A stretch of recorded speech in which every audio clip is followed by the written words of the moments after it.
My personal belief is that there is very compelling evidence that we may not be alone.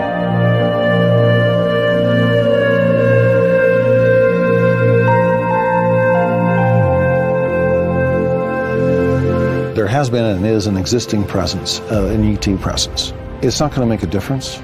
It's not going to change reality.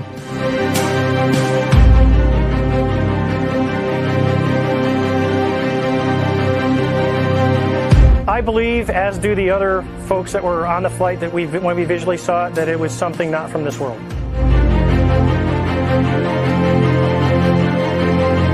Goof On Radio.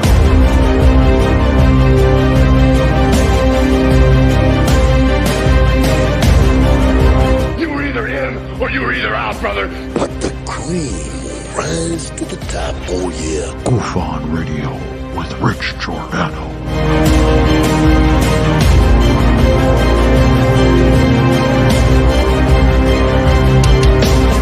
I occasionally think how quickly our differences worldwide would vanish if we were facing an alien threat from outside this world.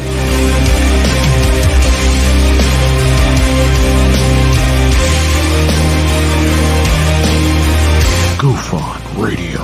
Remain seated, please. Permanecer sentados, por favor. You're listening to Goof On Radio with Rich Giordano.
All right.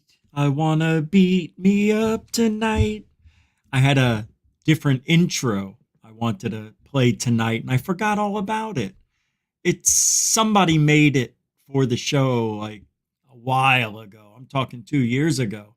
And I came across it by accident, cleaning up the computer, trying to make room for stuff, and there it was. So I forgot it. It's only a minute long, and I know a minute and a half. And that's this one's 3.5 minutes, but I usually cut 38 seconds off by cutting off the last part where the sun is setting, and that part can be taken away. It's like you get all there's your brother inside, and then you sit at the end. It's kind of like you got me pumped up. Now where's the action? Yeah, I get it. All right. Welcome to Goof On, everybody. It is Wednesday. It's November 22nd, 2023, the year of my Lord, alien god Zich. He's coming around for Christmas. Every year he does. And, man, what a year it's going to be. What a year it's been. I can't wait for the New Year's show, because I don't even know what I'm doing yet, but we need to come up with something. Maybe not. But tonight, as you can see, the UFO Beta Male Club. That's right, guys and dolls. Lue Elizondo not only wants to take ufology apart, strip it down, and start all over again his way, but he wants to militarize it. That's right. Yeah. They tried taking the citizens out, and some people quit. Some people left. Some people came back after they quit and left. So, be that as it may, all for naught, as they say. A lot of stuff going on in the background. But this I put up this morning. I was in the mood. All right. So the show isn't going to be focusing on this all night. Now, this is just a piece of the show. I couldn't think of anything else for a thumbnail, and I was in a Lue mood this morning. There was no alien girl, so I was pissed off. I'm like, what the fuck? And I made this thumbnail out of anger. That's where we are. So we'll talk about this, but tonight we're going to go over the Grush interview with Joe Rogan for another few minutes. I've got my notes right here. That's right. This is all you need. We've got, we're going to listen to 30 minutes of it. Going to break it up. We're going to talk about what Grush is saying. Why? Because we have to. Because we haven't. That's why. We haven't done it. Not even once. We started yesterday. Why? Well, when he first came around, it was all the subcommittee hearing, congressional hearing, the interview with News Nation. Great. All stuff. And the Jesse Michaels. Is that his name, Jesse Michaels? He made this documentary. It's supposed to be good. I haven't seen it. But I listened to Joe Rogan. Now I got to listen to that Jesse Michaels thing. I think that's his name. It's supposed to be good. But this is interesting. And everything Grush said, God almighty, I've heard it before. It is really... he's a nice guy, but I think it's such a waste of time. But let's get the roll call going. The traditional roll call we've been doing since day one. Who's here? Marcel Known. Welcome to the roll. Paula Faust. Welcome to the show. Kelly Lewis, the EW version. Welcome to the show. Everybody. Two B's are better than one. Bob Perkins, the boss of Goof On, Diane Boss. Alfie Joe Bob, the AJB of me and you. Welcome to the show, Alfie Joe Bob. Whoa, it just jumped like a mile. Hold on. Who's this? Lags Abandon. I know Abandon, right?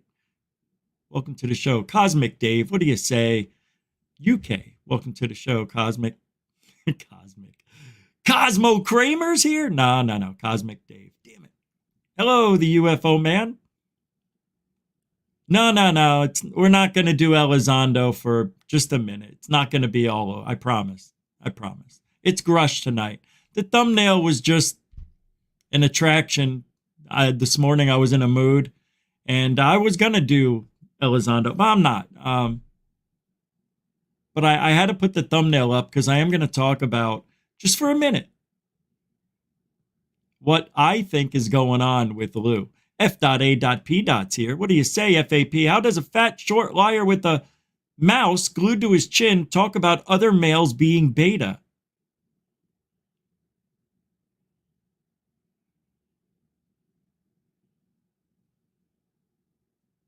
No.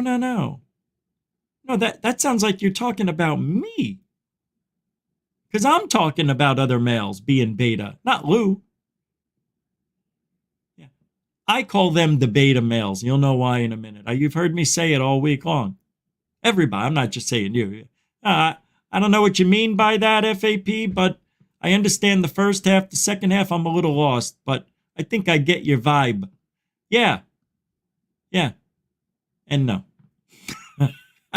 Jeanette Angel, everybody, the angel of Goof On, throwing down a £5, £5 super dono. 3 hearts are better than none. It is a beautiful start to the show. Thank you, Jeanette Angel, for your mucho gusto support. So thanks for hanging. Welcome to the show, Jeanette. And you too can help support Goof On the same exact way. Super chat, super sticker, PayPal, Cash App. All the links are in the show description and on the homepage of the Goof On.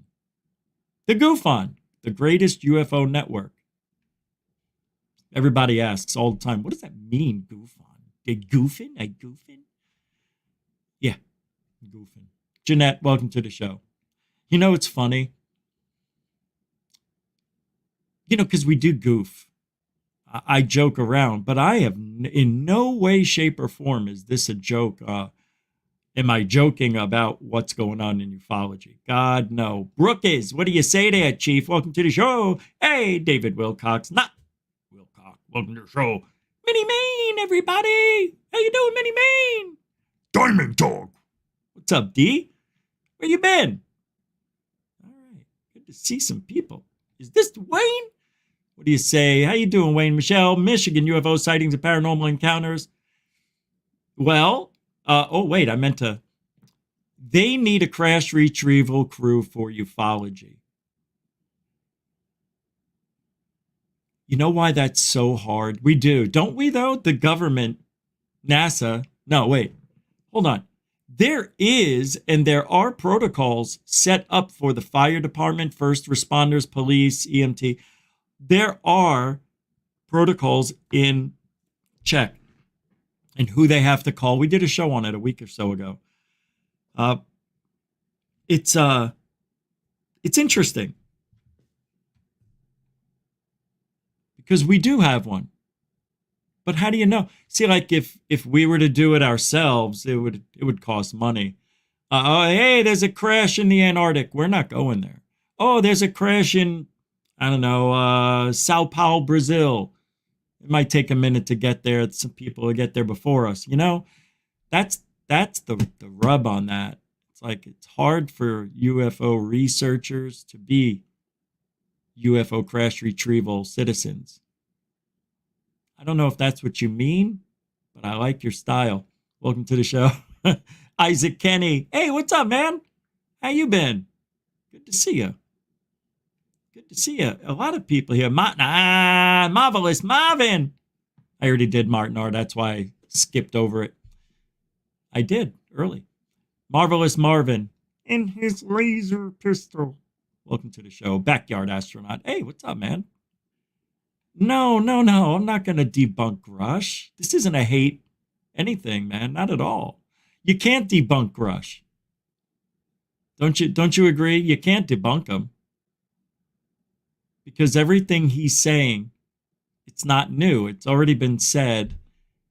This is nothing new. And I think he is telling the truth. And what I'm hearing on the Joe Rogan show is kind of cool. He goes over how he was allowed to speak about this stuff, where they used the $22 million. A lot of us know for Skinwalker. Remember, they got the $22 million. He goes over exactly what they used it for. It's kind of interesting to hear his take because I thought it was used for something else. And then he talked about other countries. Do they have anything in their UFO findings? So we got some good stuff. He talks about the pushback by the government, and even some old stuff. Like he goes back and talks about how people in like hundreds of years ago couldn't discern between a witch or an alien, or you know what I mean? He gets into that a little bit. It's kind of cool, man. He's a good guy. I like him. I don't hate Grush.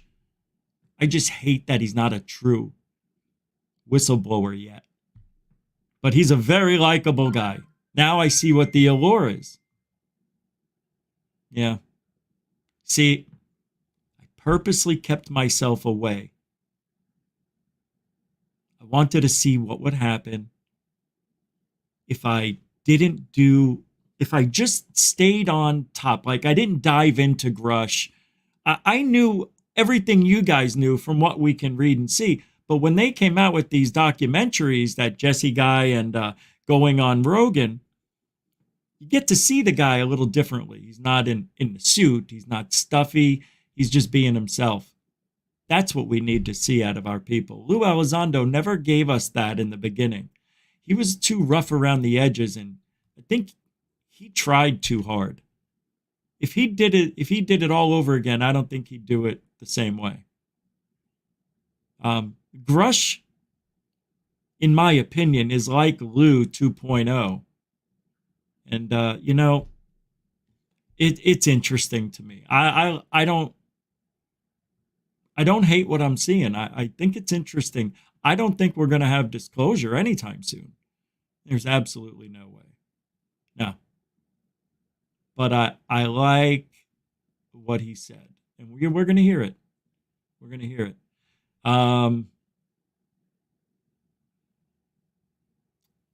I can just start that right now. We might as well. Let's just get into it. I don't want to waste much time tonight. We've got a lot of stuff to talk about. All right, let me get rid of that. That's the new intro. We don't need this, so let me get rid of that from last night. Here it is. It's now I've got everything timed and ready to go. So let's pull this up and just go over the Joe Rogan experience with Grush. We're going to continue where we left off last night. We're at I'm going to the 23.5-minute mark on Spotify. And I want to tell you, though. So I see this tweet from Stephen Greenstreet. Let me pull it up. He says, so turns out UFO whistleblower David Grush was inspired, influenced, and informed by Elizondo, Leslie Kane, Jay Stratton, Hal Puthoff, Eric Davis, Travis Taylor, George Knapp, and Corbell. Not only that, don't forget Greer and others. Well, the reason I read all those names to you, because every one of those people believe in Fantasyland. You want to know why I'm such a dick when it comes to this and the Skinwalker Ranch group and all those people? Because we haven't seen anything, any evidence at all. Let me rephrase that. We haven't seen any good, verifiable UFO evidence yet from Skinwalker Ranch.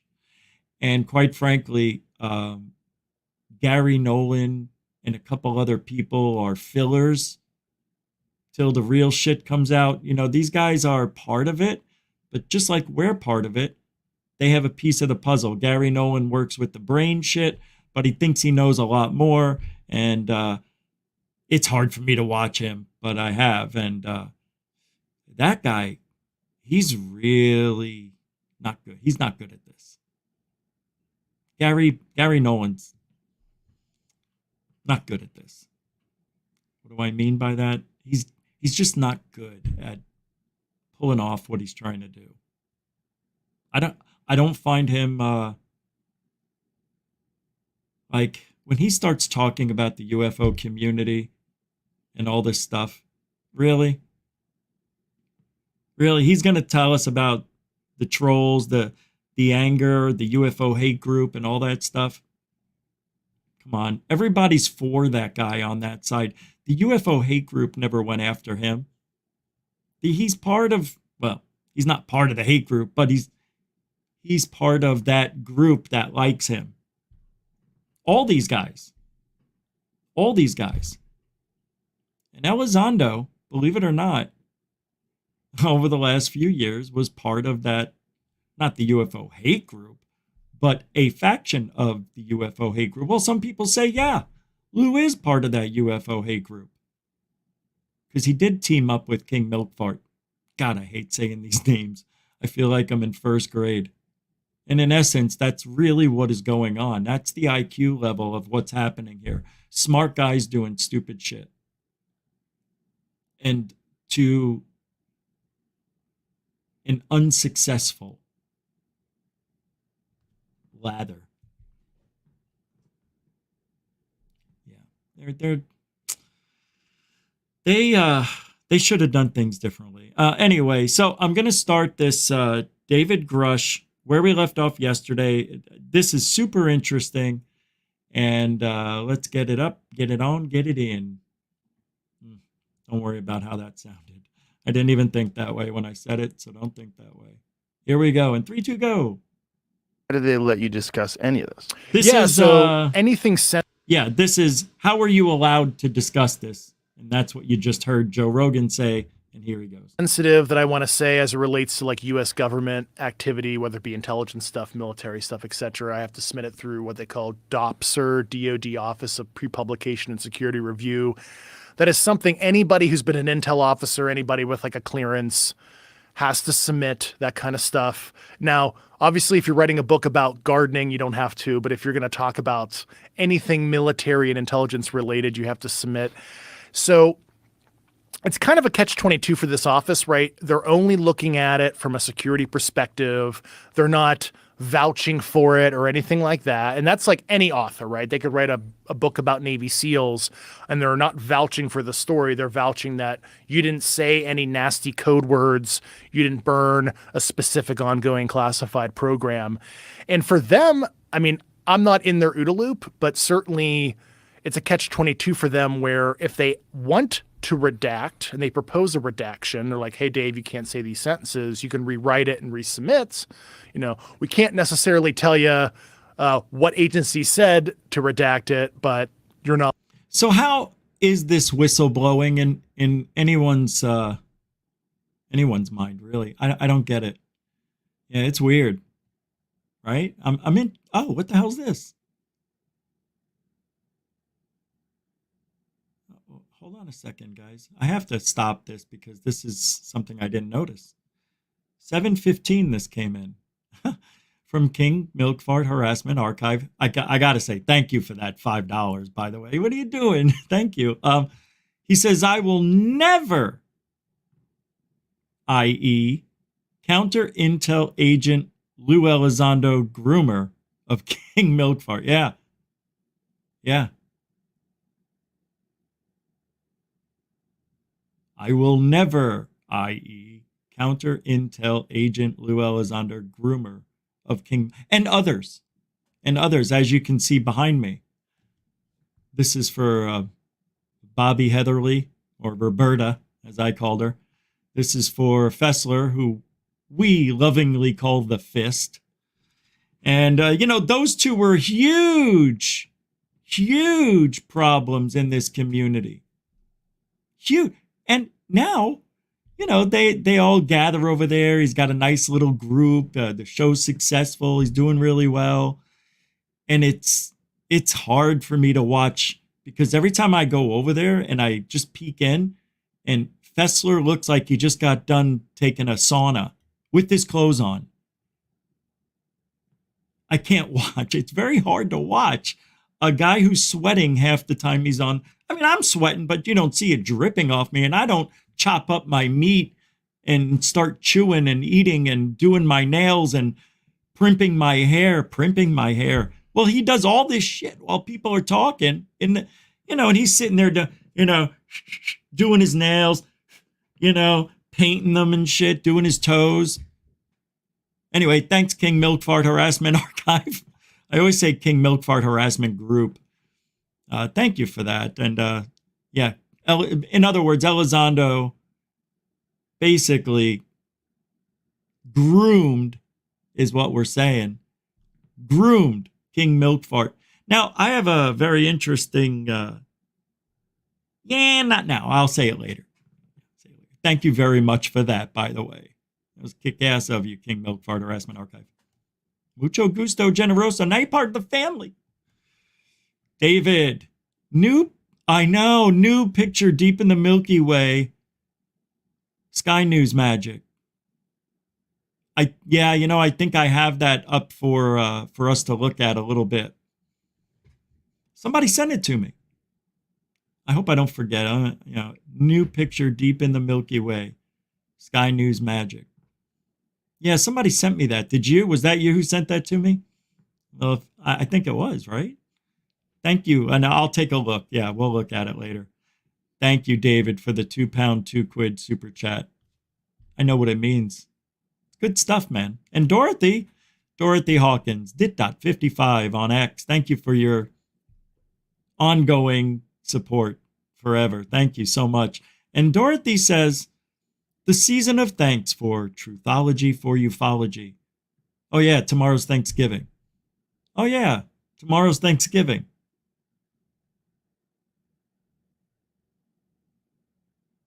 Sort of. Thanks, Dorothy. Dorothy, yeah, you guys go follow Dorothy on X. Not going to say anything else. All I can say is a wonderful writer. She gets what's going on. I don't want to bring any hate over there. All I'm saying is Dorothy gets it. She gets it. Didn't take you long. She figured it out faster than anybody I've seen. Seriously. Probably already did. I mean, you worked with Greer. My goodness gracious. You were the transcriptor for the first disclosure project. People don't know that. I didn't know that until you told me. Dorothy's good people. Follow her on X. If I know she's mad at me for saying that. Don't be mad. Be glad. Everybody wants an eye on you. Go take a look. See what's going on. Thanks, Dorothy. I have to promote. $2. Mucho gusto, generoso. Dorothy's a continuing supporter. I know I said it 20 times. All right, back to Grush. Not allowed to say this. Oh, so let's go to 30-minute. It gets better as we go along. Here we go. Not exactly on it. There we go. Well, that's good enough. This is where the $22 million. I like to hear what he says here about how that $22 million was used at Skin. Remember, they got the funds years ago, and everybody's always like, "What happened?" We know what happened, but listen to his version. Walker Ranch and stuff, and it doesn't make any sense. So what really happened there, and Harry Reid, God bless his soul, made this disclosure a couple weeks after we met in the New Yorker, and you can look this up. I think it was like a May 2021 New Yorker story where he says, "I knew for decades," and he made this disclosure, not me, so I'm going to say the name of the contractor. Harry Reid said this. We knew that Lockheed Martin had this material for decades. I tried to get access and I was denied. And specifically with the Lockheed Martin stuff, he was talking about during the OSAP program. And for the people who are on this program, I submitted this shit to DOPSR, got this cleared, so don't freak out, but I'm telling the truth here. So Lockheed Martin wanted to divest itself from this material at a specific facility that's known to me that I provided to the Inspector General. Like street address, all that shit, right? And the idea was if they made a catcher's mitt, a security catcher's mitt for this shit, most serious SAP possible, the contractor and the other government customer, which was the Central Intelligence Agency, for that specific Lockheed material, and it was shit that they recovered from like the 50s and stuff, and it was like bits and pieces of like hull structure, shit like that, and so they were going to tech transfer it, and the $21 or $22 million was actually for Bigelow Aerospace to build out, facilities in Las Vegas and material analysis equipment. And I saw the staff meeting slides. I saw the paperwork. Like there's a paperwork trail I've seen on this shit. And I talked to the people involved. See, this is the stuff we don't hear about in the hearings, congressional hearings and things like that. This is the stuff I'm telling you guys. Like if you see an interview with Grush, I think you should listen. Same with Elizondo. Same with any of these guys. If it's out there, if it's new, you need to listen. I don't care if you hate them. It's important that we see what everybody's saying. And we've heard all this before, right?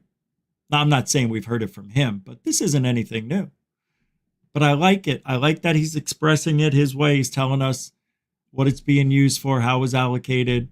And, let's finish in about 30 seconds or so. In this program, and, even Jim Lakatsky, who ran the program, right, who's a retired DIA officer, PhD in engineering, even made this disclosure in his book, Skinwalkers at the Pentagon, page 152 to 153. And he also made a disclosure a couple weeks ago, I think it was on Weaponized podcast with Jeremy Corbell and George Knapp. About having access to insight. He's like, yeah, we had a whole craft and we broke into the hull and we gained access. And he ran that through the same, security process as I did. And so Jim Lakatsky, who ran this program, is also going on the record that he is aware, personally aware of intact vehicles and everything. But so they gained access. What does that mean, and by what method did they gain access? The way he wrote it in his book, I can only infer it sounded forcible. So through some kind of diamond laser means, I don't know if it was like CO2 laser or something. I don't actually know how they gained access, like but imagine it was not permissive access. They like broke into the damn thing. Very cool. I like that. All right, let's go to the next one. Oh, I want to thank Marvelous Marvin for the $5 PayPal support. I don't think I said that yet, but thank you very much for that. I know I put it in the chat room thanking you, but thank you very much for the PayPal. You know, it goes directly right to me, so I appreciate that. And you're a continuing supporter of GoofOn for a long time, a couple of years. Thanks, Marvin. Marvelous Marvin. And your laser pistol. And Nathan, with $11.11 on PayPal, says, and thank you, by the way, Nathan, from the Quantum Show. He says, Grush gives details of unverifiable events with all these big words and name drops. Pfft. Does he have a book out yet? See? This is exactly what is happening. Nathan, that's exactly what people are going to start saying. We're not there yet with Grush. Nobody's accusing him of being a moneymaker yet. He left a lot behind to do this. Remember yesterday when I played it? I mean, he gave up a lot. So I'm assuming somebody's paying him to be this whistleblower-esque type of person. The more I hear him speak, the more I like what I'm hearing. Yes, Nathan is 100% correct. Eventually, there will be a book. You know that's true. But, I don't think... So far, Grush seems like a really cool dude, right? But he got to that position with the odds stacked against him, which means he's a smart fellow. Or people guided him because he was gifted. I don't know. I don't know. He just seems like a really smart guy who's got to be. See, the only thing that why would a guy like this risk it all unless he already had money made? He might have a little stash already. I don't know. Whatever it is, I know David Grush secured his finances somehow, some way. See, what I think is happening, if you really want to believe there's a positive push towards disclosure, and you want to believe, but I can't believe this is the government slowly dripping stuff to us. Because he came out and is saying, hey, the government did this illegally. This isn't the government trying to get disclosure out to the public slowly. This is Grush saying, look what's going on. All these people told me all these things. My God, I think I could be the guy. Matter of fact, I want to be the guy. I'm driven, is what he's saying. And let me tell you, this guy's an attention to detail guy. He's very smart. I think this guy has a memory like photogenic or something. When you listen to him, you can tell. He's not stupid. That's for damn sure. He's not stupid. Well, that's where where are we now? That's where the 22 mil. Let's go a little further up in here. Because he's going to let us know if other countries have anything, right? What do you think the answer is? Do any other countries have any crashed UFOs in their possession? That's what Joe's going to ask him here. And I'm trying to get it there. Yeah, I'm just going to go. Well, that's exactly how Manhattan was, right? People working on the fuses for the bomb. Oh, by the way, hold on. Tonight's show is presented by Prime, the ultimate no sugar energy drink. It'll give you at least 2 to 3 hours of pure energy without that drag that you get after with some of those sugar saturated drinks. Prime, for the prime in you. Oh, that's great. That's just great.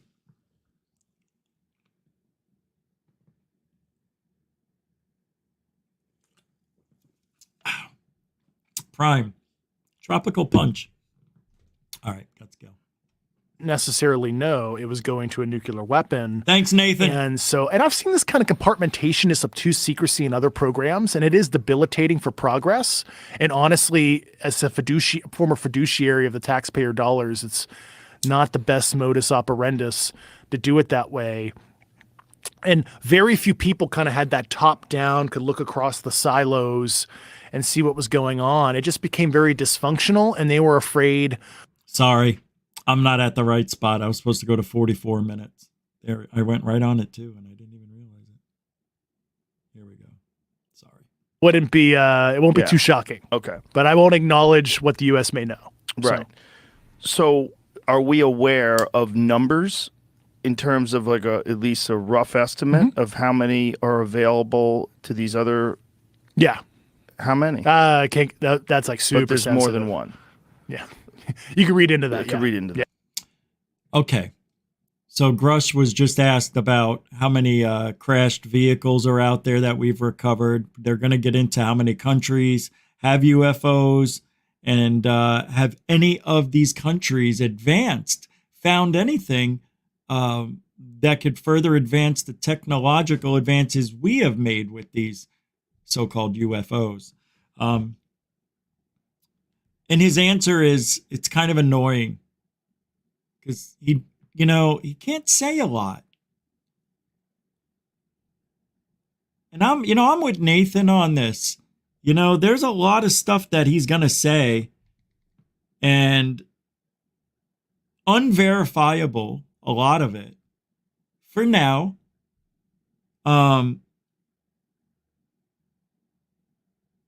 But this is ufology. There's nothing wrong.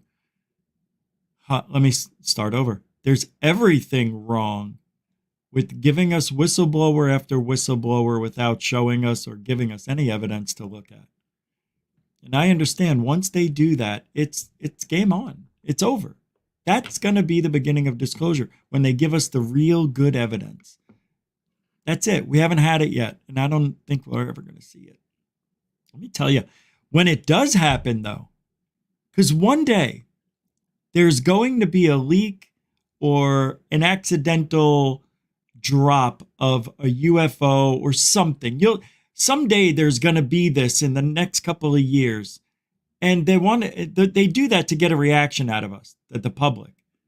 That's why they redacted or retracted the off-world vehicle statement. It's the same thing they did with the Roswell announcement. With a crash disc. Nope, we're just down weather balloon. Sorry. Nope, that wasn't off-world vehicles. Nobody said anything about that. Jurassic erase. See, it worked. You forgot all about it. All right, back to Grush. No, yes. Yeah. Do other countries. And has anyone made any progress? There we go. Yeah, I can't get into we've made progress, if they've made progress, because that's like straight up some national security stuff. But like,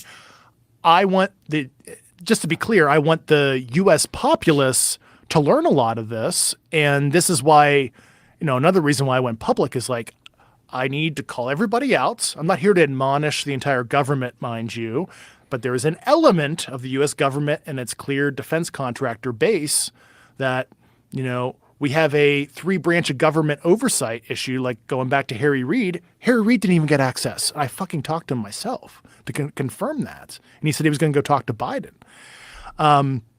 Because I think there needs to be a disclosure plan. And this goes back to what's currently in legislation right now. That's super fucking important. Because 90 some odd % of this should be open for public discovery, public analysis and academia. This should be like, at very least, true nuclear programs such as nuclear physics, you study in a university. Nuclear weapons, classified, because that makes people in the pink mist. That's really sensitive. We don't need everybody to know how to do that. Fine. So I think the stuff that is like legit weapons related stuff, that's like straight up national superiority stuff, sure. What has he said? Anything new? I'm going to ask every time. I'm not playing the whole thing tonight. I'm just going to go up to another 10 minutes. That's it. Nothing new. Excuse me. Have we heard anything new tonight? No. Grush has not and won't give us anything new. Sorry. We already knew before him. We knew years ago there were alien bodies captive, possibly in containers, dead. Yeah. We knew about that. No secret. It's nice, though. It's nice to put it on record. It's cute. Yeah, makes it look like they really care. We're going to put it on record now. He's going to put his hand on a book. Oh, it's okay. He's an atheist. Swear to God, David. Do you swear to tell the truth, the whole truth, nothing but the truth? Yeah. All right. So, whistleblow, David. Well, we've got alien bodies. Archaeological UFOs. I mean, we do. And then, a couple of crash things, archaeological finds, people in the government. Oh, yeah. They're basically hiding stuff. I'm getting that Jeff Goldblum down. Oh, that's coming around nicely. I only practice 5 minutes a day. That's it. I can't do it anymore. There we go. Come on, David. What do we got next from David? Isn't this fun? Can't even read my own writing. What is that? 49-minute mark? Oh, yeah, it is. The pushback by the government. Listen to this. Are you ready? Listen to this. Are you ready? Listen to this. I'm Regis Philbin. I have to tell you who it is because it's impossible to tell with that impression. All right, here we go. It'll take 10 seconds, but all right. This is David Grush, the hearsay whistleblower. He's going to talk about the pushback the government giving him. I don't want to play it. See, this is where I'm having a problem. Go. Other stuff, kind of force the issue. Now, granted, the chief executive, the president, has the final say. The panel can't compel the executive to do it, but I hope the president does, and I support that. But so the Senate already passed it. They're chill with this. This is we're good to go, but there's pushback in the House right now that is, pardon my language, fucking ridiculous. So they're saying, for one, it's duplicating the DoD Aero's office activities. They're doing good things. They're looking at UAP reports. Wait, what? Duplicating? Hold on. I don't remember that. Damn it. I shouldn't have even missed. Do it, but I hope the president does, and I support that. Sorry. But so the Senate already passed it. They're chill with this. This is we're good to go. They're chill. But there's pushback in the House right now that is, pardon my language. Do you guys feel like I do a little bit that that Grush is being a little too loose? He's swearing. He's saying, hey, they're a little chill. A little chill? What the fuck? Come on. We went from Elizondo's serious, no-smile, sociopathic attitude to the opposite. That's what they do with the president of the United States. They switched him. Everything done by the government is a psyop. David Grush is a psyop. You know why we have Grush? Because we had Lue.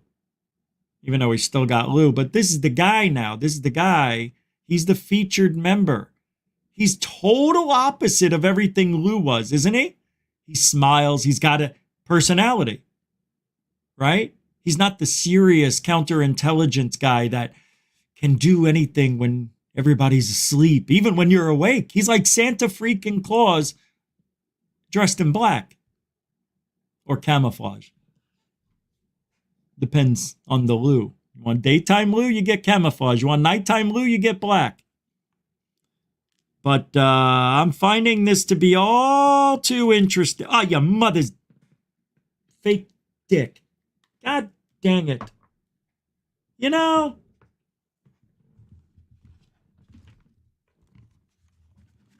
hold on. Don't care. Don't care. The weed is more important. So I'm tipping it in the thing, and all of a sudden a big ball goes, pfft, went all over. Unbelievable. I lost my train of thought, all because of weed. Weed is very bad. Shouldn't do it anymore. Matter of fact, who wants this shit? I'll take it. Who said, you want it? All right, I'm giving it to me over there in the corner. Thank you. So let's continue where we where are we here? I'm gonna continue where we were. Fucking ridiculous. Hey, oh, that's what I was saying. This guy who's coming in so cavalierish, like, right? Like not a care in the world. He's almost like Tom DeLonge was too, I can't think of the word. He was too, too eager, too happy. I don't know. Elizondo was too, this guy seems to be somewhere in the middle. He does remind me, though, of DeLonge mixed in with an Elizondo. I can't explain it. It's got to be the military aura. It's got to be the aura that I have. It's got to be the haircut because I can see him in his garb. All right, let's continue right where we left off. So they're saying, for one, it's duplicating the DoD Aero's office activities. They're doing good things. They're looking at UAP reports, trying to figure out what's balloons and air trash and what's weird stuff. And of course, they are doing an historical review to try to understand the U.S.'s history on this too. But the problem is with that agency, it's within the DoD and IC, not above. So you have an issue reaching into Department of Energy, other, cabinet level agencies. So you need a presidential level panel that can declassify stuff, reach into other agencies and tell, certain secretaries, we're coming in, we want your stuff under presidential authority. So what's happening in the House, from what I'm told from people on the Hill that are working the issue right now. This is important. You have the chair of the House Intel Committee, Mike Turner, who's blocking this from Ohio, Dayton, Ohio area. Right, Pat? Weird. Mm-hmm. And Right, Pat, meaning Wright Patterson Air Force. Yeah. This is good. And Mike Rogers, which I'm kind of surprised, from Alabama, who's the chair of the House Armed Services Committee. So I have a problem with Mike and Mike right now. So Mike Turner, now remember, I went to his committee in December of last year. He wasn't there, but his staff and lawyers were. And of course, he goes on Fox Business after the hearing, doesn't use my names like this whistleblower. He has no idea what he's talking about. I'm like, really? Tell me, Mike. Have you ever been an intel officer or served in the military? Oh, wait, you've been the mayor of Dayton, Ohio. You were voted. Isn't that amazing that this guy is saying this about Grush? What is going on? Thought you were on the same team. Oh, it's so frustrating. Oh, God almighty. Voted most corrupt person in Congress a couple years ago, and pull up his PAC donors. Who are his biggest donors? Lockheed, Raytheon, Boeing. So do you see why they're trying to keep this guy quiet? This is amazing what I was listening to today. I don't know how I ever missed this part. That is extremely important. Man, it's just nuts. The corruption, the lies. Now, I know just listening to him a little bit more, what is really going on. But is it the truth? I believe it is. I do. David Grush, man, he can really, he's not bullshitting. I mean, everything he's saying sounds good, looks good. Body language is nice. You know, just take a look at him for a moment. You're looking at history. It's history. When Grush speaks, when Elizondo speaks. For ufology, it is history. Look how young he looks. Take a look. He'll never look this young again. Well, till tomorrow. You know what I mean? He's going to get old. He's going to fade away. But while he's here, including myself, let's see what happens. You know, not like we have a choice, but, you know, I always like to think I'm right about everything I'm talking about. But, you know, the fact is nobody can be right about everything. And I know I'm not right about everything. And it's a little humbling to sit here and watch this guy, because it's bullshit to me, because it's hearsay. He heard it all from people who spin werewolf tales, and you know what I mean, Skinwalker Ranch. It's all bullshit. But you see, but I'm still me. I'm still that guy I was when I first got into the field. I'm still wanting this to happen so bad. Disclosure, even if it's a drip, I just want something to happen that is going to make me believe we're going in that direction. A lot of stuff here that's going on behind the scenes, what he's explaining and how they're trying to silence him, speaks volumes. And it's something you and I wouldn't even know about if it wasn't for him, on how they're trying to silence him without talking to him, ignoring him, and not giving him what he's asking for. Just pure bullshit. Just pure cover-up. But why? What are they covering up? Well, of course, there's politicians and businesses make handshake deals for zoning things and all sorts of permits to get passed and laws on things. And holy crap, I don't know how anybody does it anymore, but going into business, it's like, I wouldn't do it in California, that's for sure. So I want to go up a little bit. I think we got 30 seconds left. How much more? Yeah, another 35, 40. And first of all, if you thought that you needed more information or wanted to talk to me personally, why didn't you call me back when I reported to your committee? So, and furthermore, besides blocking the bill, I'm sure you're familiar with like Representative Tim Burchett of Alabama. And he's been very outspoken on the issue. And we may not agree with everything Tim says about conventional stuff. That's, you know, here, no, there. But, you know, he's been a champion on the Oversight Committee. And he was, you know, one of the members that I testified in public under oath regarding this. So like, and Mike Turner is looking to fund, according to staffers I've talked to last 2 weeks, an opposition candidate for Tim's reelection in 2024. So why is Mike Turner going out of his way to destroy the career of a courageous Tennessee representative on the Oversight Committee that is championing? Oh my God, it's unbelievably obvious. It is so freaking obvious. God almighty. And why are you blocking a bill? And it's not going to cost much, couple million a year max, you know, for the panel, which is like vaporware in U.S. government speak, right? All right, let's go to Jesus.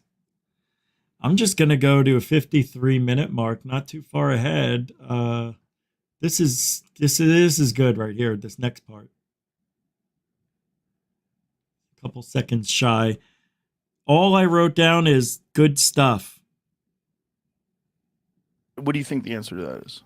Oh, hold on. Special interests want to even conduct that because I took precautions. Then why don't we just pass this and see what happens? And what do you think the answer to that is? Special interests want to keep the genie in the bottle, even though the toothpaste is coming out of the tube. And I think it's like a death rattle in this industrial complex that doesn't want change. And I'm not here to be like some total adversary. I think there needs to be a truth and reconciliation process on this issue. I'm not here to throw people in jail. I'm not here for big contractors involved to lose money. I think this would be a boon And I think the leadership in these companies need to think about this, where if we're more open with this, you can hire people, you can push the subject into undergraduate, graduate, and postdoctoral programs of research to study this in an unclassified, just like nuclear physics.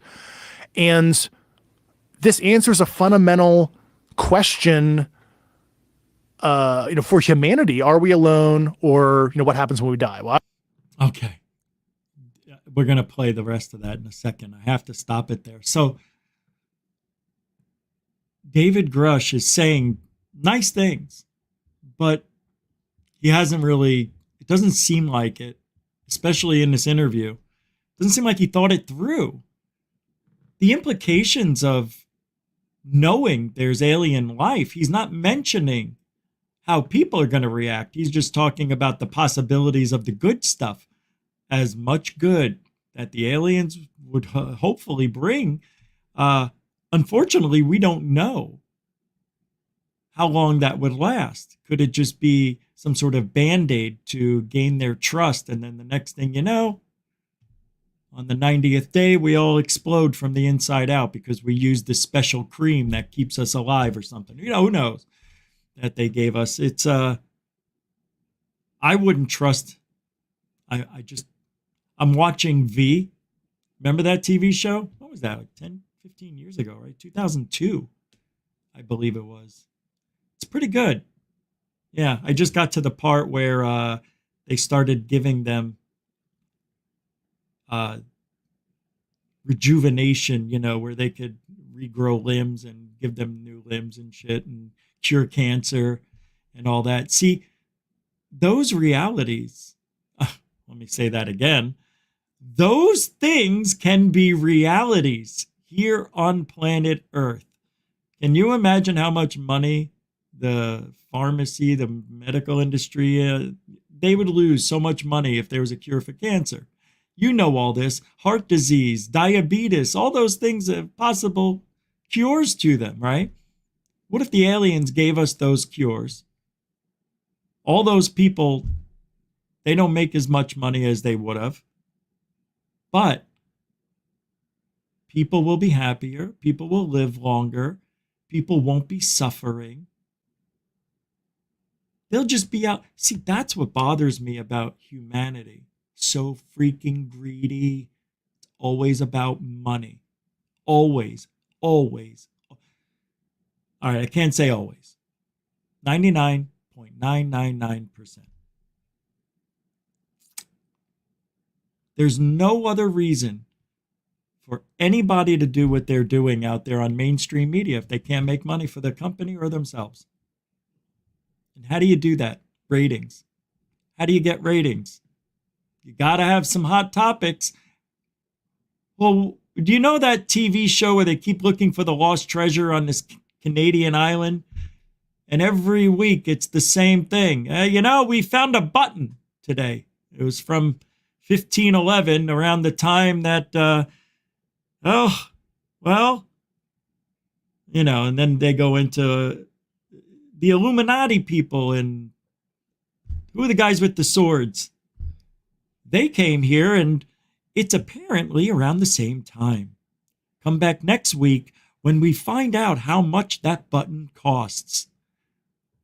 That button that you found in 1511, last time on, what was the name of that stupid show? I stopped watching it after season 6 or 7. I'm like, they're never going to find the treasure. It was fun while it lasted. All right. So David Grush goes into my favorite part, talking about whether the aliens are spiritually within us. I don't know what I'm going to say. I don't know what I was going to say. Let's just listen. This is good stuff. Folks over the years, last 20 years or so, they did use the term extraterrestrial, ET or whatever.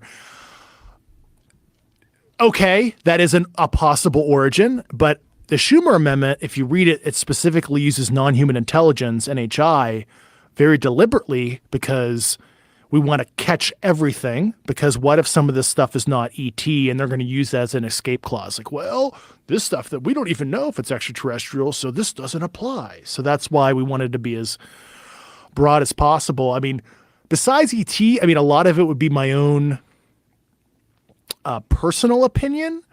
I think we have a couple conceivable buckets, and I'm using the work of Jacques Vallée, other people that have thought deeply on the issue, on how the phenomenon has changed since antiquity. It showed itself in a different way. Like a good example is like witches sitting on your chest phenomenon with paralysis in medieval and Enlightenment era became this alien abduction phenomenon in the modern era. And is it the recipient and their analytical overlay cognitively seeing the phenomenon based on a modern interpretation, inside out?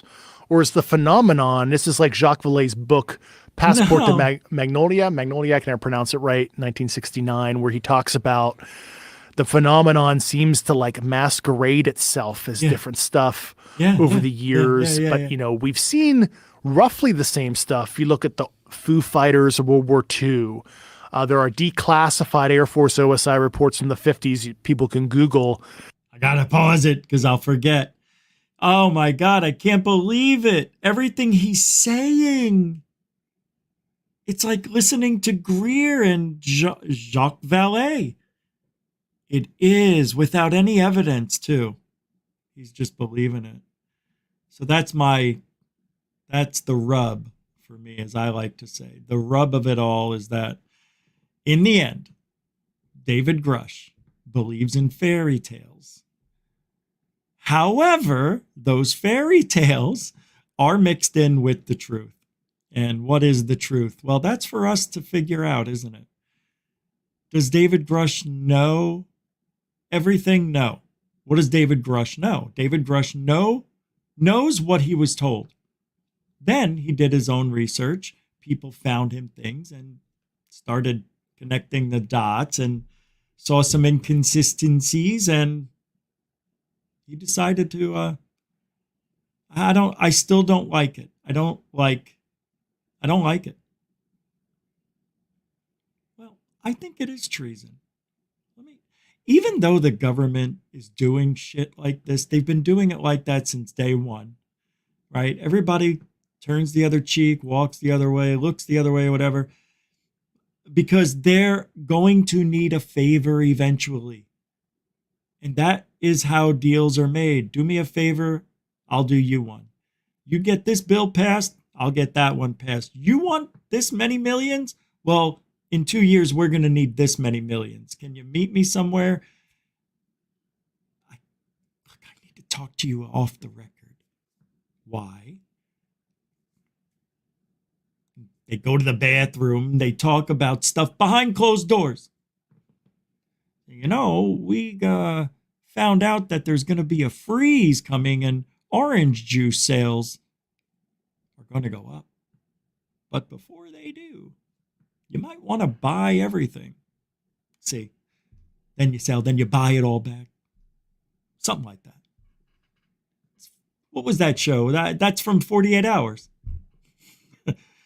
Poner Houston with the $2 super chat. He said, just had to do it. Damn it, boy. Happy Thanksgiving. Thanks. Thank you. Poner Houston. You got a little pH in your water. Yes, you do. Drink up, Tim.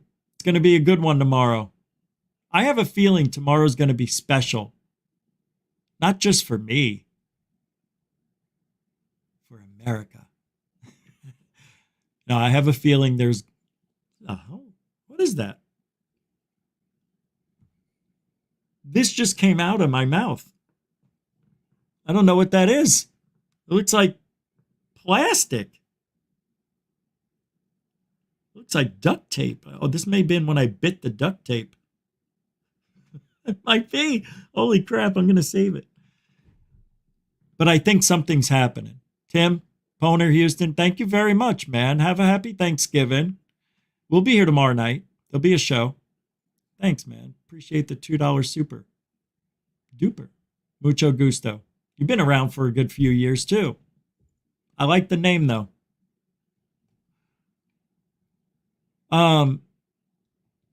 So we've talked enough, right? Grush. Oh, what? Oh, wait, I do have one more thing for him to say. No, I have to. It's good. I like it. I'm sorry. I think this is great. I like hearing it all, man. Oh, why did I stop right there? Let me just continue where I left off.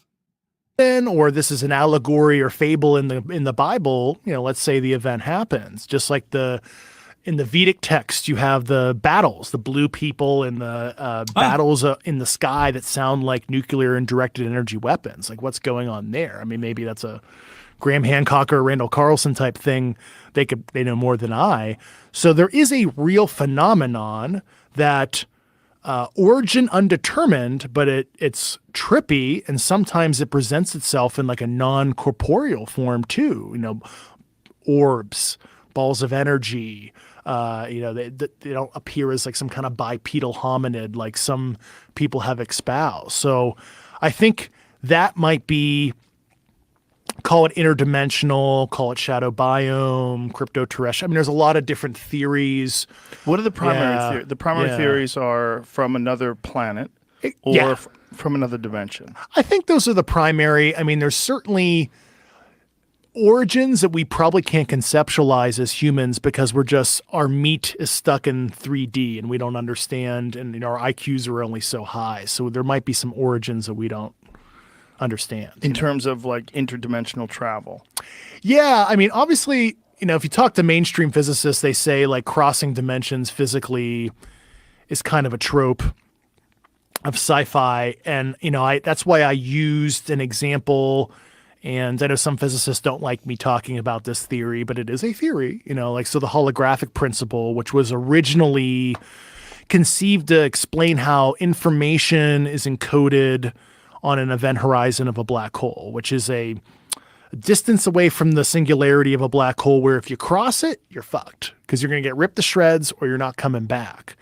And that principle talks about how information basically from higher dimensional space can be encoded in lower dimensional space. And the easiest example is like... All right. Let me tell you, that is really... I got to play another couple of minutes straight, and I can't. I'm at the end of my limit.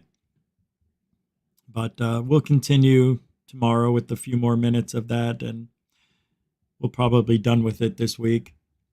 It's another whole hour. I mean, I've only played 10 minutes of it, out of all that. 6 minutes total. 7 minutes. But I don't know. I like it. I think it's interesting to hear that side. We need to hear that side. We just can't ignore it and say, screw it. I don't believe him because he's Grush. You just can't do it. Can't do it. Can't ignore anything. You can't. And I know like a lot of people don't watch certain shows or certain episodes or they skip over it. I can't. I got to watch everything when it comes out. I got to talk about it. We're going to move along into our next segment here. What do I have? I think, here we go. Bear with me, kids.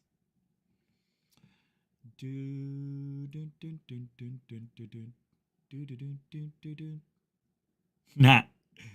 Oh, wow. Oh, no way. Into Thin Air's got a video out. Well.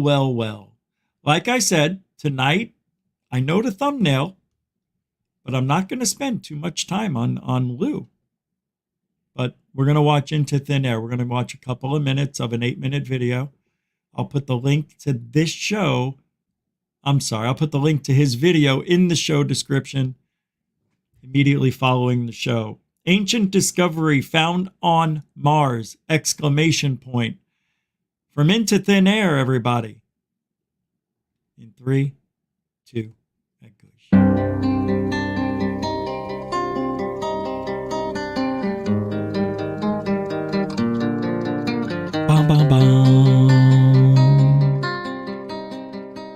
And welcome back, everyone. Today I want to show you some interesting discoveries I made on Mars using some of these high definition maps they have released to the public. Not only that, but wait till you see how close in proximity these two discoveries are made. I think you're going to find this pretty interesting, but very quickly I want to show you a video captured over the states of Florida and Georgia of a daytime meteor or some sort of fireball that basically took a path from the Gulf of Mexico over Tampa through Orlando and then out over the Atlantic Ocean. This is a very cool video that was posted by Brent Franker, and as I hit play here, you're going to see some very interesting colors with this fireball. Oh, I can't believe I missed this. At the length in which it travels across the sky, and here we go. Top right to bottom left, and this is right over my As house. we zoom in and slow it down a little bit, you don't see much of a tail, but you do see almost a yellow ring around it, and then almost a faded green color in the middle. I'll go ahead and leave this linked in the description box, but just a very cool, rare daytime sighting captured over the states of Florida and Georgia.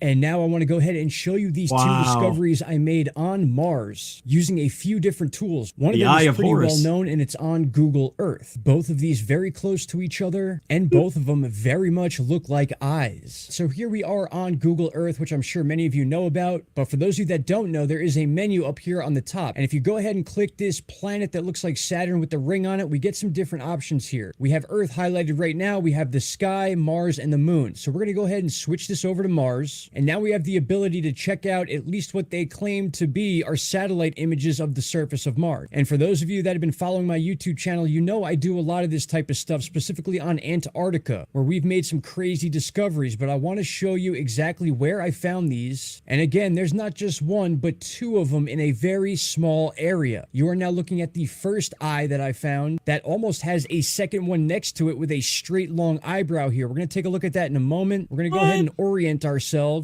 There we go. Now we have a better view, and we can zoom in, and you can clearly see that the eye itself was created by some sort of crater, a meteor strike. More than likely is what caused this due to the lack of atmosphere they say is on Mars or not on Mars. But how weird is this? And what are the chances of nature creating such a shape that definitely reminds me of some sort of ancient depiction of an eye? It reminds me of ancient Egypt. It reminds me of the Nazca Desert. And if we zoom in here very close, you can see this is like some sort of plateau where both ends of it come to this point here. Obviously there is the crater there, and then if we go to the right side of the eye, it comes to yet another point with different little craters around it. Now what's very interesting is that there's another map that we can use that is even more detailed than this, and once I found this, I had to go to that chart and check out what it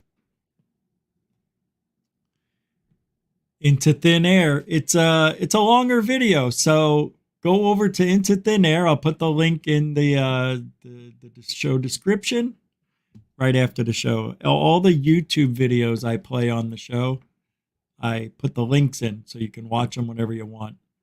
And Into Thin Air does a great job. So go over there and like, share, subscribe. The link will be in the show description. That is just crazy, though. I want to pull it back up. I don't know why I X'd out of it like that. You know, that eye, you know, that could be natural, I imagine, right? But let's blow it up. Because I haven't watched the rest of the video, I'm imagining he's going to say something about this thing here. It looked like in even more high def. I'm going to get down there and show you some pretty crazy detail on both of these anomalies. And again, one of the first things that came to mind, as you could see on your screen. All right, you'll have to go watch it. I don't want to, but I'll put the link in there. I don't want to do that. Play it. The whole thing. Can't play the whole thing. All right. That was yesterday. Let's get rid of that. What is this? Let's get rid of, no, I can't get rid of that yet. That we'll hold on to. Tomorrow's Thanksgiving. What are you guys doing? That's great. There's a football game on, right? What time was it? 4? 5 o'clock? It should be an all right game. I forget who's playing, but they're always good. I think Dallas is playing, and don't the Lions play on Thanksgiving usually? I don't know if it's, I don't think it's Dallas. I know it is Dallas, right? Anyway. All right. So yesterday, I started to read this thing, and then I stopped, and now I'm going to have to stop again for now. That's right. Well, I keep forgetting to go over the thumbnail real quick. So this is what's going on. Lue Elizondo, a few years ago, went around to the small, tiny YouTube podcast shows. And if they were for him, he would make friends with them. If they were in the military and they were for him, he would go on their show. And usually these people find each other, these military people, because they speak a different language than we do. They speak military language. They do. We don't know what it means. But they say things and they understand it. Like I didn't. Like, who knew in the beginning of your life, like, hey, watch my 6? Huh? Yeah, I didn't know that meant behind you. You're 6. Oh, yeah, like a clock. 12 in front, 6 behind. Got it. Hey, look at my 130. Got it. A little late for me. All right, so they understand each other, right? So Lue went around to the little tiny podcasts, and anytime Lue would go on their podcast, they would get hundreds, maybe even thousands of subscribers. But what Lue did, Lue made promises to people. Told them, hey, I'm going to help you with this situation. Never bothered to help them at all. And made promises, things like that. I'm not saying this happened, but hey, Lue, can I borrow $50? No. See, Lue never gave money out to anybody, but he gave a lot of advice. Look both ways before you cross the water. Always look up before you go down. I still don't know what that means. What does that mean? Anybody know what that means? A way into a man's stomach is through his heart. Huh? What? That's something a counterintelligence officer would say. Well, anyway, so Lue gathered like-minded people, and he gathered them up like this, and then he'd tell them wonderful stories, war stories, and they were all like this. A little tear was coming out of Featherly's eye, and I think somebody heard this in the background. That was when the fist went missing for 30 minutes. But hey, I'm just saying that's what I heard. But Lue would spin his yarn and everybody would just be glued to Lue like he was their boss. Because in a lot of ways, Lue was their, commander, sergeant, admiral, whatever the frigonometry they use, whatever status they give each other, Lue was the guy. He gave the orders, and the beta males, they followed, because that's all they learned how to do all these years, just learn how to follow orders. Can't make a decision on their own. Just follow orders. Hoorah! I'm probably not even saying that right. It's probably hoorah. And I'm, see, I don't know the language. I'm not them, and they're not us. And Lue is making that very pronounced. We do not belong. And he tells them, and he did. I want you to take this one out. Go after this one. Put this guy's address all over there. I want you to follow this one. And I'm sure, I don't know if this is true, but this is what I've heard, is that Lue gave these orders and they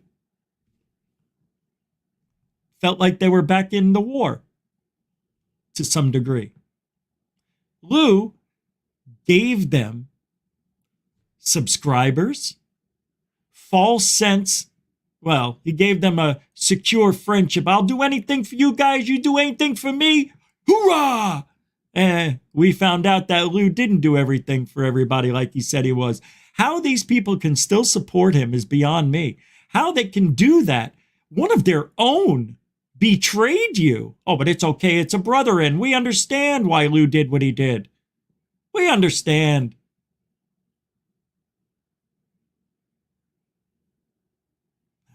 It's more than that. This is sad.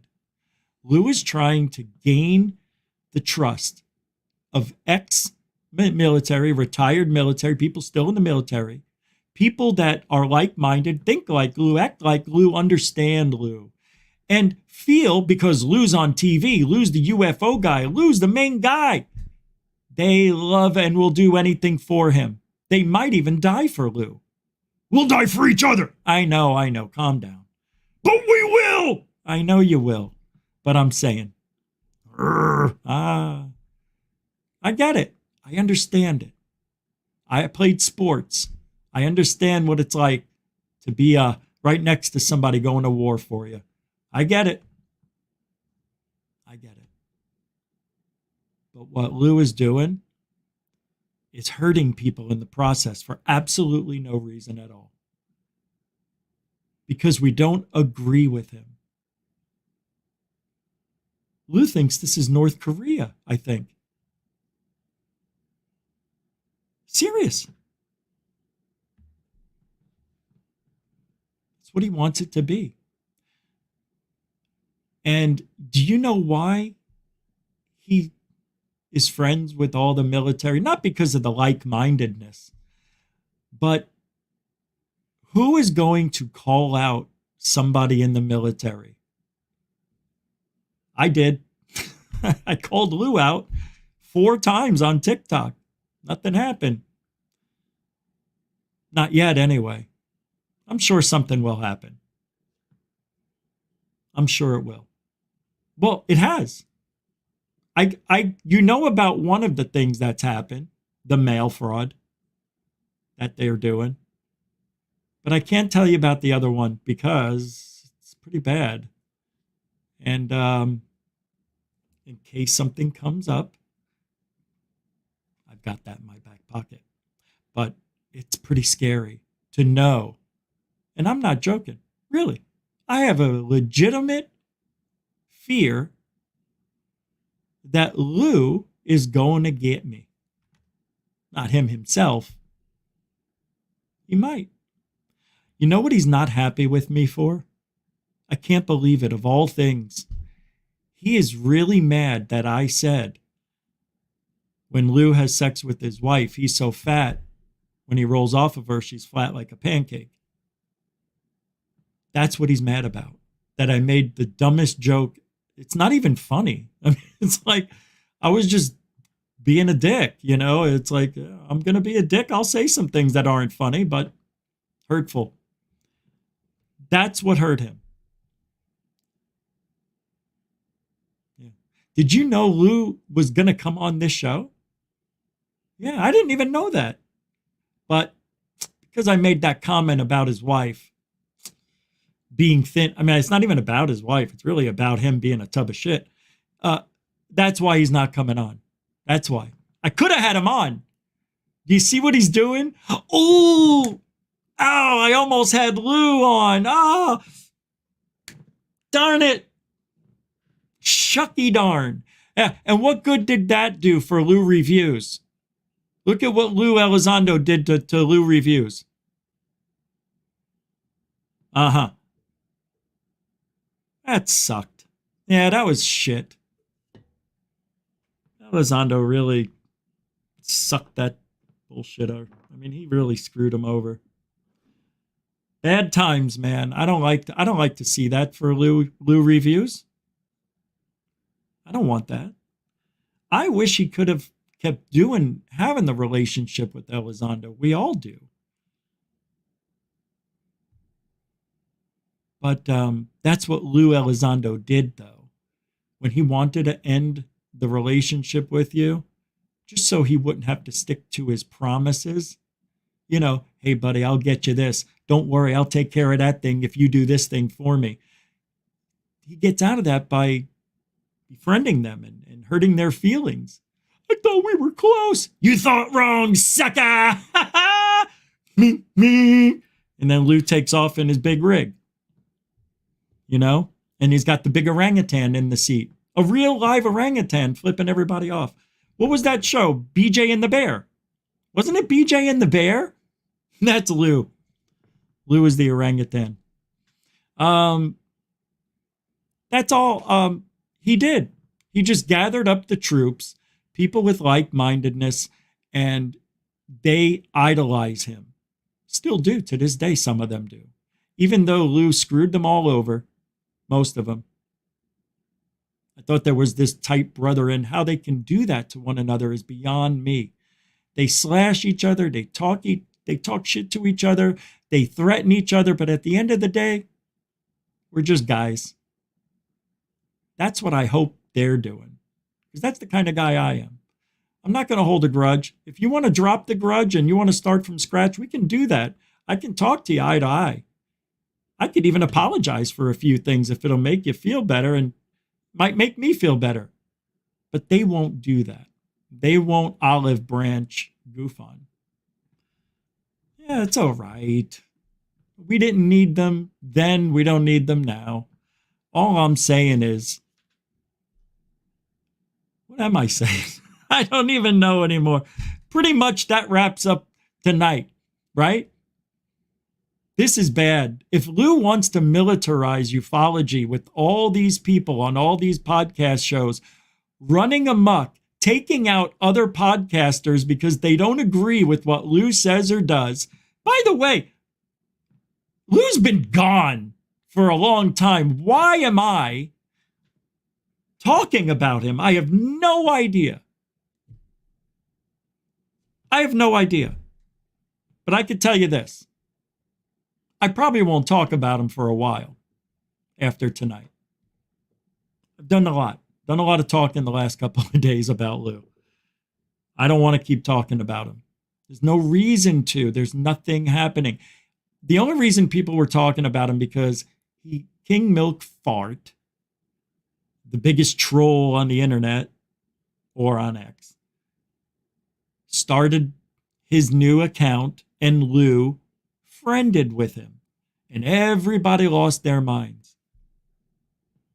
Can you believe Lue Elizondo just friended with King Milk Fart, the biggest? Yeah. Yep. Like I said, like-minded people who will do what Lue asks. And those two work hand in hand when it came to harassing and doxing. You know what sucks? When King Milk Fart, his original account, when he threatened me, I had that account suspended and he lost his account. Back then I didn't screenshot anything. So I don't even have the evidence if they ever ask for it. And I don't care if I show my cards. I have nothing to hide. I was threatened. My family was threatened. But that was 4 years ago. I haven't even thought about King Milk Fart at all up until I saw King Milk Fart harassment tapes or harassment archive. Sorry. It was a little bit 6 months ago, however long you came out. It interested me. And I thought I should tell my story when you were posting. I said, hey, this is what he did to me. And when you make these videos and you post what King Milk Fart did to everybody in the community, possibly with Elizondo's help, obviously there's evidence that shows Lue did coerce these people into doing things for him. He did. It's a fact. Not even a lie. Not even making it up. No sensationalizing. Nothing like that here. It's all true. But that's why I'm talking about Lue. That's the reason for the thumbnail. Because it's been on my mind. And when I woke up today, I had a chip on my shoulder because I felt good. Anytime I feel good, I get a chip about something in ufology. And this was what was on my mind this morning. But everything I told you is true. So Lue recently, within the last week or two, got back together with King Milk Fart's new account, which showed everybody the truth about Lue. That's it. So now you know. That's what Lue's doing. That's what he did. And that's what he's done. And I don't know where Lue, I don't care what Lue's doing anymore. His book came out. I don't know if it's out. But when that book gets into these ears and eyes, we are going to have the greatest time talking about that book. I can't wait. If anybody finds it or it's out, let me know. Man, I am excited about that book. Didn't it? I heard it came out and then it wasn't out anymore. Like it was out for a day or a week. Is that true? Like it was online. No, I don't know. Oh my God, there's so much drama. So much drama. I got to show you this. You know, we're beginning to be desensitized to violence in this country. I don't know if you saw this video, but I've got to show this to you. I am thinking these people thought it was a gag, but this guy tries to rob everybody and nobody takes him seriously. Check it out.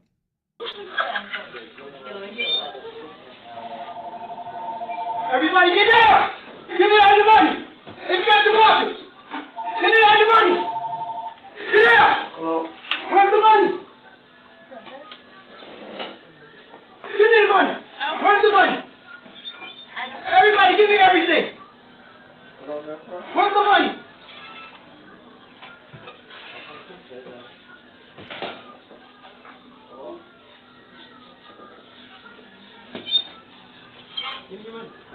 I love how he just leaves like this. It's like, give me your money. I said, give me your money. Yeah, so I was just, hey, give me your money. Get off the phone. I can't, so this guy's got a gun to my head. No, I don't have any money. Give me your money. I'm sorry, on the phone. Give me your money. I said, give me your money. So as I was saying, this guy's got his gun in my face. I mean, I'm sorry, I don't have any money, sir. So anyways, I was, give me your money. Nobody cares. And I don't know what's going on here. Like 10 messages came in. Whoa. Let me see what's going on over here. Huh? Let me see. Oh, PayPal. Stars and Night Vision with a very good donation of $3.11. One of the best numbers around. 311, come on. Thank you very much. I appreciate that. On PayPal. See, that's so much love. I can't believe you just did that. Thank you very much. I mean, that is just beautiful. Really. No, I mean that. Thank you. You've been continually supporting the show. I appreciate that. I see it all. Yeah. Thank you. Mucho gusto, generoso, stars and night vision, agouge, all over the internet. Next. Thank you very much. I appreciate that. I do. I have to do something different for each super or PayPal because I get bored of me. Yeah, I get a little bored of myself. That was a really good video by Into Thin Air. I really want to watch the rest of that right now. I'm a little upset. All right. What is this? Hold on. I've got something coming in off the... Oh, okay. So, I was going to talk about this. The shocking official CIA documents on human consciousness that says consciousness is not part of our body at all. I brought this up yesterday. I said we'll talk about it today. That's right now. Consciousness is not part of our body at all. It's stored in our brain, but not a part of it. Our consciousness, us, is its own being, a ghost version of us. Huh?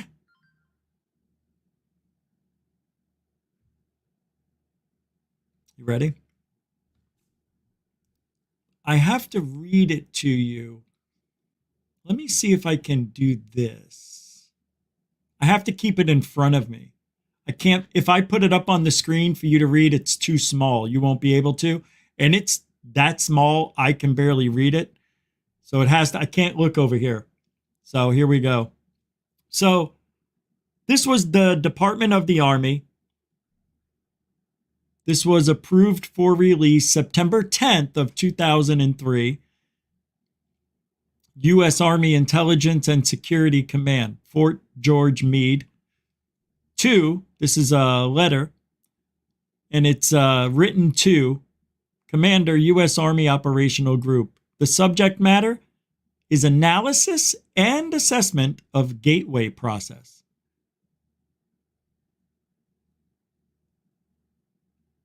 Oh, this is... Wow. It says here, you tasked me to provide an assessment of the gateway experience in terms of its mechanics and ultimate practicality.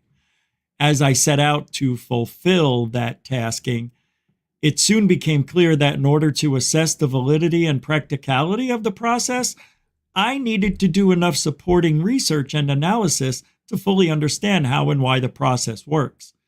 Frankly, sir, that proved to be an extremely involved and difficult business. Initially, based on conversations with the physician who took the gateway training with me, I had recourse to the biomedical models developed by Ishtak Bentov to obtain information concerning the physical aspects of the process. And wouldn't you know it? It was then I found out it necessary to delve into various sources for information concerning quantum mechanics in order to be able to describe the nature and functioning of human consciousness. Wouldn't you know? I had to be able to construct a scientifically valid and reasonably lucid model of how consciousness functions under the influence of the brain hemisphere synchronization technique employed by Gateway. Say what? Say what? Once this was done, the next step involved recourse to theoretical physics in order to explain the character of the time-space dimension and the means by which expanded human consciousness transcends it in achieving Gateway's objectives. I got to tell you, I don't know what the frigonometry I'm saying. Finally, I'll read the rest of this because I don't know what I'm saying. I do, but I don't. Finally, I again found it necessary to use physics to bring the whole phenomenon of out-of-body states into the language of physical science to remove the stigma of its occult connotations and put it in a frame of reference suited to objective assessment. Sounds good. Great. Great. This is ridiculously long. Oh, it's not. Oh, wait, is it? Oh, yeah, this is long. I can't read all this. But I like this. I am going to actually... Oh, yeah, there's more. I'm going to put this in the show description. I think that you guys need to see this if you want.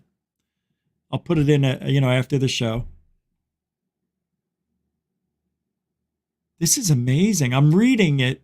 I can read very quickly. So I'm reading it without telling you what I'm reading here. But they talk about... Yeah, no, it's too much. See, this is why I need somebody who knows about this stuff more than me. This isn't what I delve into, but we need to get the knowledge, which I'm starting to. They start talking about the occult and this just gets a little interesting. Talk about danger and violence to the fundamental mainstream of either the Western of system. I mean, it's just crazy. This study is certainly not designed to be the last word on the subject, but I hope the validity of its basic structure and the fundamental concepts upon which it is based will make it a useful guide for other USAIN UNASCOM personnel who are required to take the gateway training or work with gateway materials. You know, I used to have a gateway computer. Is that what they mean? Now, there's a lot here, and they show some schematics of the brain, the homunculus, you know, all that stuff. The homunculus? The homunculus. Yeah, the homunculus. I'm right. It is. The median aperture, the fourth ventride, the lateral ventricle. Did I say ventride? That's what it looked like. The third ventricle, the lateral sulcus. I can't read it. What is that? Sulcus? Anyway, Gary P. Nolan, and the P is not for professor, is the guy who knows all about the brain, right? And UFOs. But that's it.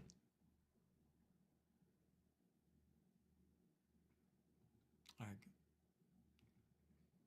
So, you know, when we look at the intelligence of humans, and then we try to factor in what a 1,000-year-old, hold on.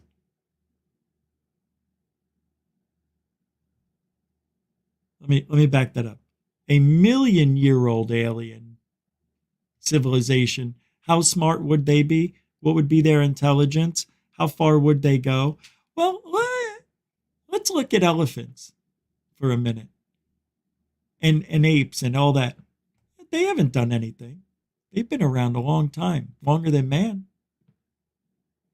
They just didn't cut it. But they keep trying. And I got to show you a video that will touch your heart and show you how tough it can be to be an elephant.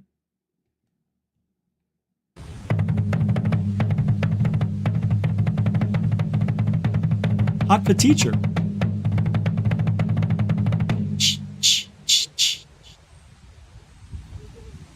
That's David Lee Roth, dressed as an elephant.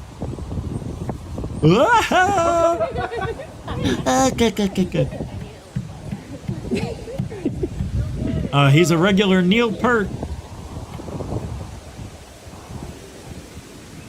He wants to learn how to play. Look how weird that thing is. Isn't it freaky? Elephants are a trip. That little thing they got, you know, it can pick up things and they chew and they eat with it. And then they blow shit out of it, right? Out of the hole. And they use it to whip things. Right? Elephants are badass. But they are weird. That trunk is so bizarre to me. Everything about that trunk is like an alien. It is. You ever been next to one? Like, they're really freaky cool.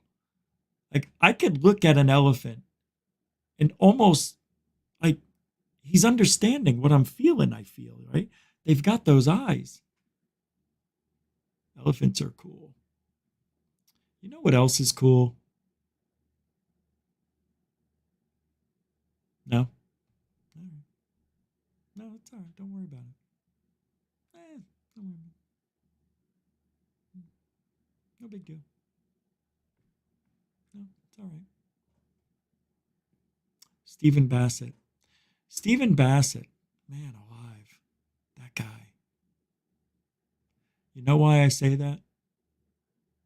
Because he was on Akashi Chris's show. Did you know that? Do you know who Akashi Chris is? That's Mind Forked. Oh, no. Are you kidding me? I gotta what?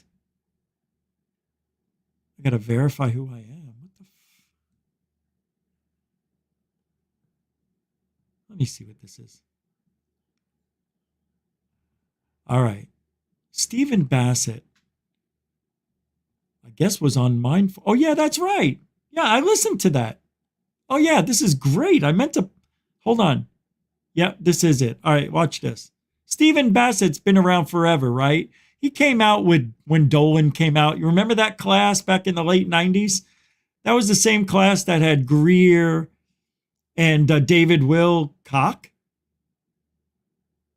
Right? That was that class of the 90s that came out. Yeah, they're still around, all these people, but David Wilcox is, but not the other guy. What's the other guy's name? Forget his name. All right, let's listen to Bassett. And all right, here we go. Identified Anomalous Phenomena Disclosure Act of 2023. Now, most people are going to read that and go, oh, okay, that's cool. For the last 20 years, and I'll be happy to take a certain amount of credit for this, we have been pumping out the term disclosure endlessly in interviews, in articles, and so forth. Now, let me be clear. The first person to really put disclosure in play in connection to this issue was Stephen Greer. In the late 80s, early 1990s, he creates the Disclosure Project. And you remember the tide of history? Before you could really catch on, before it could start to develop residual effects, 9/11 happened just 4 months later. Yep. I'll put the link to that in the show description as well. So there should be 3 or 4 links with tonight's show in the show description. That's Mindforked. So go check out Mindforked with Akashi Chris, or I like to say Akashi Kush. Hey, yo. And every morning I'll see her on Alien Girl and say, Find Morked. Nobody likes it. Makes me laugh every time. Find Morked. I don't know why. It reminds me of Mork and Mindy. But I like that clip. Let me tell you why. Stephen Bassett said we're going to have disclosure within 6 months. Really? Isn't that great? Don't you love being in this field? Yeah, it's a field. I love it. I think this is the greatest thing. He does it every year. Every year, Stephen Bassett says, you know, I've done a lot of research in the last 18, 19, 20 years. And, you know, I think within 6 months, we're going to have disclosure. It feels like it this time. Didn't you say it was going to happen last year and the year before that? Yeah, but this time it feels like it. Yeah, you said that last year about, you know, not happening the year before and it felt like it last year. Yeah, but I really feel like this is the year it's going to happen. You said that last year the same exact way. Do we have a clip? Here's the clip. See? You said it the same way. How can we trust you? We're going to have disclosure in 6 months. All right. You heard it first from Stephen Bassett. Again.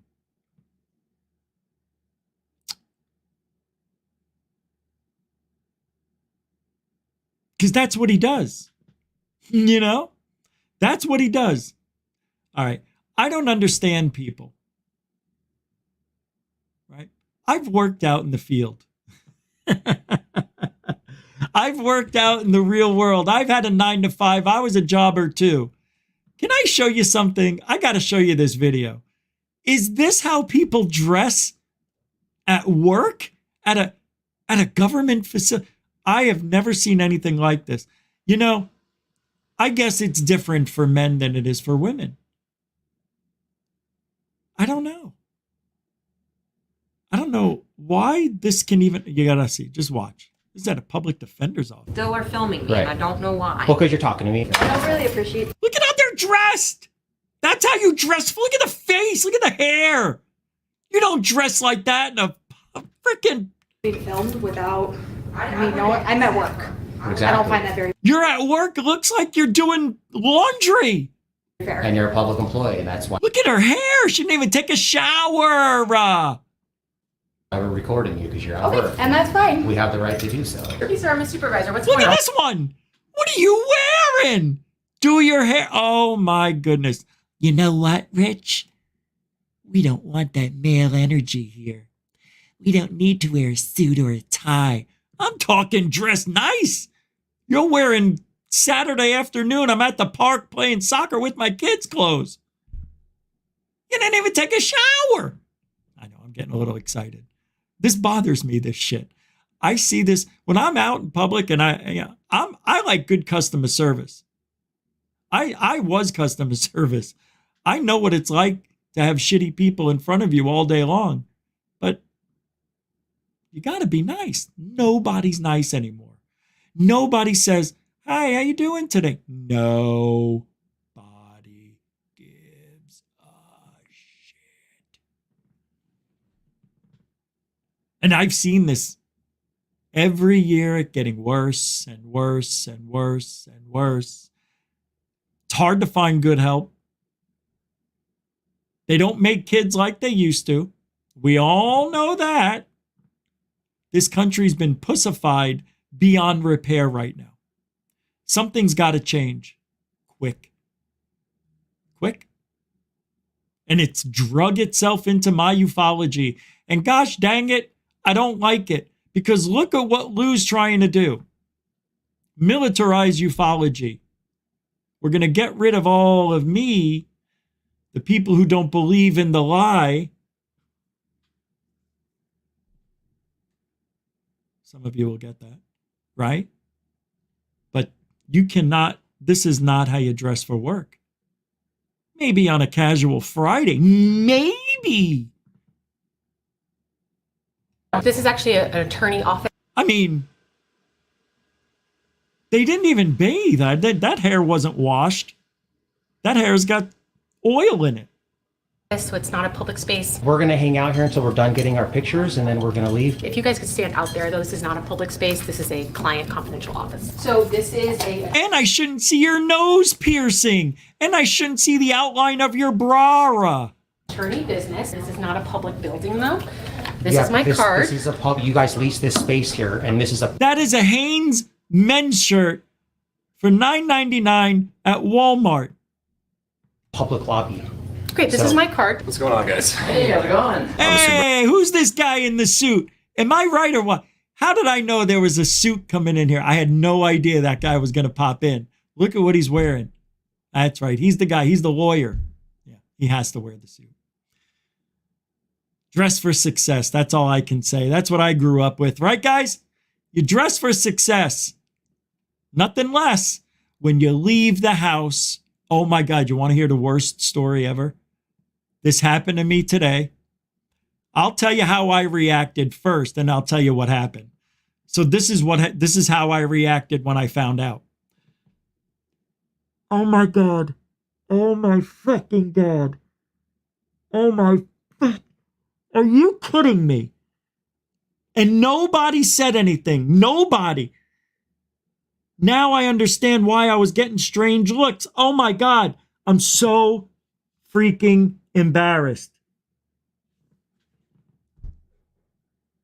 I had the biggest booger flake here and here. Booger flakes. They were huge. They were so obviously huge.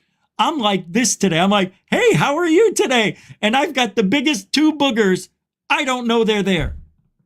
Oh my God, I was devastated because I got something to eat and I felt something in my teeth. When I looked in the mirror, I saw the booger, both noses. It was the absolute worst feeling. That has never happened to me before. And when I went to get it out of my nose, it wasn't moving. And I'm pulling, and it's not coming. I mean, I got it out. I'm not going to explain the rest, but Jesus. I looked in the mirror before I left the house. I looked in the mirror before I went in for my antibiotics today. Because I always check. You always check. Because I don't want that to happen. And the worst thing in the world happened. It was just as bad as getting caught masturbating. It's as bad as that. By your mother and grandmother. No, it didn't happen to me. Maybe it did. But it was the worst feeling. I sat in my car literally for a good minute straight, just saying, I can't believe nobody went like this to me. Like if I see somebody with a booger or something on their back, I'm like, hey, yo, you know, I help people. I'm a good guy. Help me. Now I understand. So I'm in line and the cashier started out being normal. Then she got quiet. She was talking to me and all of a sudden she must have seen the boogers. And then I noticed this other lady is staying way at the end. Like, you know, where the belt starts to move. She's staying way the hell back there. Now I know why. She didn't want to get next to Booger Face. Oh, that was the worst feeling. But I had to share it with you because it's actually funnier than hell. It's funny. You think you're cool, man. You think you're out there. You think you're feeling good. You know, your clothes are matched and the hat and the shoes. And next thing you know, booger. Two big boogers. They weren't little. I should have taken a picture, but I was so devastated. I forgot all about that until just now. That was awful. It was the worst, one of the worst things that's ever happened to me. And it's a booger. 2. Because two bees are better than one. Boogies. All right. That's it for tonight. Thanks for hanging out. I'm glad we could share the moment and my booger stories. Thank you, King Milk Fart Harassment Archive, David, Poner Houston, Jeanette, and everybody else for supporting the show with the Super Chat, Super Sticker, PayPal, or Cash App. You can still help support Goof On the same way, even after the show ends, with the nice thanks. And one more came in on PayPal. $5.55. That's a good one. From SoCal Squatcha. What? Dude, thank you very much. And he says, for a roll of toilet paper for the Lue Poo. From SoCal Squatcha. Happy Thanksgiving. Baba booey, baba booey, baba booey, baba booey, baba booey. Love that. I started listening to Howard Stern a little bit again because it's been a while. I like listening to it. Not bad. It's not what it used to be. It's been 5 years since I've listened to Howard. 6. It's not like it used to be. But I like listening to the old stuff with Artie. Man, fun. Good times. Hey, thank you, Ralph. Shit. That's it. That's all I'll say. I can't believe I just said that. SoCal Squatcha. Thank you, everybody else. Thank you, SoCal Squatcha, for being a continuing supporter of Goof On as well. Mucho gusto, generoso. So look, have a nice Thanksgiving. We'll be here tomorrow night. If there's a football game on and it runs past 7 o'clock into 8, even 9, we'll come on after the football game. If the football game ends before 7, we'll start at 7. So it's going to start between 7 and 9, basically. If there's a football game on that I don't know about, well, you know what? Let's check it out right now. We're going to squash it right now. Thanksgiving NFL. Go. All right. There is a game on, and there won't be a show tomorrow. I'm sorry. I don't think there can be. Oh, I have an idea. There's a game on at 12:30. Then there's a game on at 4:30. Then there's a game on at 8. Here's what I'm going to do. We'll do the show at 7:30. Shit, I don't know, guys. You know what? It's a good game tomorrow. San Francisco 49ers in Seattle. Are you kidding me? There's no way I'm not watching that game. So I don't know about tomorrow. Just keep an eye out. If we're here, we're here. That's all I can say. I really don't know when I can do it. I was going to say, let's just do it in the morning. Let's take tomorrow off. I don't know. Well, Hey, if that middle game is blown out, I'll start at 7. All right, that's what we'll do. If the game is blown out, we'll start at 7. 50-50 chance. All right. Thank you for hanging out tonight. Mucho gusto, generoso. Happy Thanksgiving. And we do it here every single night, too, except for Sunday. Oh, truthology for ufology is what we do. Who? For you. Barely got that in there. All right. So enjoy the rest of your night. Have an awesome Thanksgiving. We'll see you tomorrow, maybe. Alien Bus.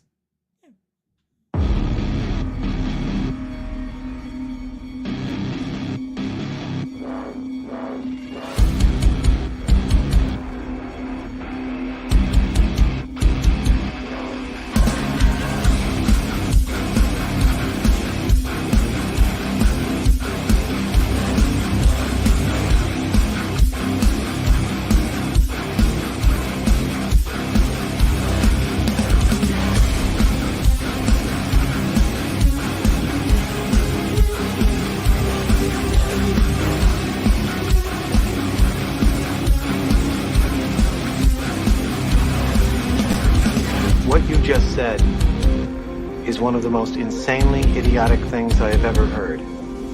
At no point in your rambling, incoherent response were you even close to anything that could be considered a rational thought. Everyone in this room is now dumber for having listened to it. God have mercy on your soul.